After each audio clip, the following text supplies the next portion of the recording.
Senior صحافی اور تجزیہ نگار جاوید چودھری کے مطابق یہ برسوں پرانی بات ہے۔ میں اسلام آباد میں کسی صاحب کے گھر مدعو تھا۔ میرے پاس اس دن 3 پرانے دوست آئے ہوئے تھے۔ میں انہیں بھی ساتھ لے کر میزبان کے گھر پہنچ گیا۔ میرے ساتھ 3 لوگ دیکھ کر میزبان کا رنگ بدل گیا، لیکن مجھے وجہ سمجھ نہیں آئی۔ ہم پنجابی صدیوں سے یہ حرکت کرتے آ رہے ہیں۔ ہم کسی جگہ اکیلے نہیں جاتے، جہاں بھی جاتے ہیں 2-4 لوگ ساتھ لے کر جاتے ہیں، اور ہمارے میزبان اس کے لیے ذہنی طور پر تیار ہوتے ہیں۔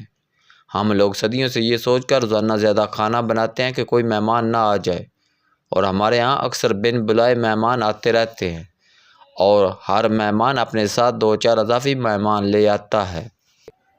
انتقال پر بھی جنازے کے مقابلے میں کھانے پر زیادہ لوگ ہوتے ہیں، لہٰذا ہمارے لیے یہ معمول ہے۔ لیکن میرا میزبان پنجابیوں کی اس حرکت سے واقف نہیں تھا، لہٰذا اس کا رنگ فک ہو گیا۔ مگر ہم جب اندر داخل ہوئے تو اس وقت میزبان کی پریشانی سمجھ آئی۔ اس کی ڈائننگ ٹیبل پر پہلے سے 4 لوگ بیٹھے تھے۔ اس نے اس دن اپنے 4 دوستوں کو بھی مدعو کر رکھا تھا۔ ٹیبل پر 6 لوگ بیٹھ سکتے تھے، ایک وہ خود تھا، دوسرا میں تھا، اور باقی 4 اس کے دوست تھے۔ میز پر چائے کے بھی 6 برتن لگے تھے، اور میں اپنے ساتھ 3 لوگ لے آیا، اور یوں ہم کل 9 لوگ ہو گئے۔ لہٰذا وہاں بحران پیدا ہو گیا۔ میزبان بیچارہ سارا وقت اضافی چائے کی باغ دوڑ میں لگا رہا۔ اس کے دوست ہمارے لیے ٹیبل خالی کرنے پر مجبور ہو گئے۔ ہم میز پر بیٹھ گئے، جبکہ وہ بیچارے سٹول پکڑ کر دائیں بائیں فٹ ہو گئے۔ مگر بہرحال قصہ مختصر، وہ ملاقات ٹھیک ٹھاک کراسے کا شکار ہو گئی۔ ہم کوئی ڈھنگ کی بات کر سکے اور نہ میزبان ٹک سکا۔ میری زندگی کا دوسرا واقعہ اس سے بھی زیادہ ہولناک ہے۔ کراچی کے ایک صاحب میرے فین تھے۔ وہ بیچارے غریب انسان تھے، ٹیوشن پڑھا کر گزارا کرتے تھے۔ وہ مجھے کھانے پر بلانے کے لیے بہت اصرار کرتے تھے۔ میں نے ایک دن ان کا دل رکھنے کے لیے ہاں کر دی۔ وہ اسلام آباد آئے ہوئے تھے۔ انہوں نے مجھے ایک ریستوران میں دعوت دے دی، اور میں اس بار بھی 2 بندے ساتھ لے گیا۔ ہم ریستوران پہنچے تو اس شریف آدمی نے اپنے ایک دوست کو بھی انوائٹ کیا ہوا تھا۔ اس کے پاس صرف 3 لوگوں کا بجٹ تھا، جبکہ ہم 5 ہو گئے۔ وہ بیچارہ کھانے کے دوران مسلسل دائیں بائیں دیکھتا رہا۔ میں اس وقت تک زیادہ بولڈ اور مہذب نہیں تھا، ورنہ میں بل دے کر اس کی ٹینشن کم کر دیتا۔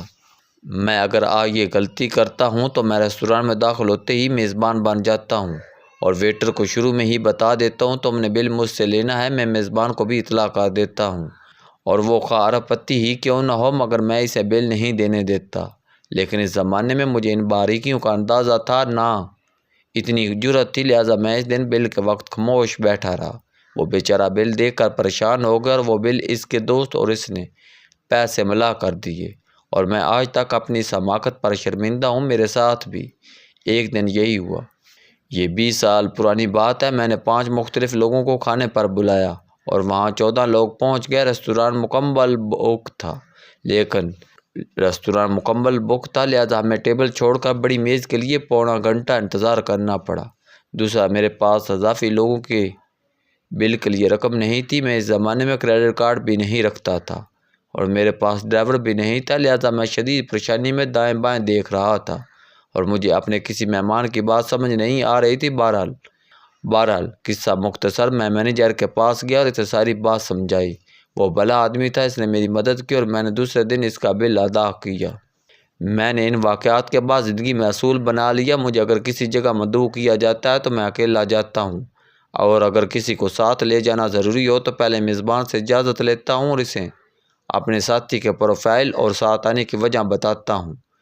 اس سے میں میزبان اور میرے ساتھ جانے والا شخص شرمندگی سے بچ جاتا ہے۔ میں نے اب بے شرمی کے ساتھ اپنے ملاقاتیوں سے بھی پوچھنا شروع کر دیا، آپ اکیلے تشریف لا رہے ہیں یا آپ کے ساتھ بھی کوئی ہوگا؟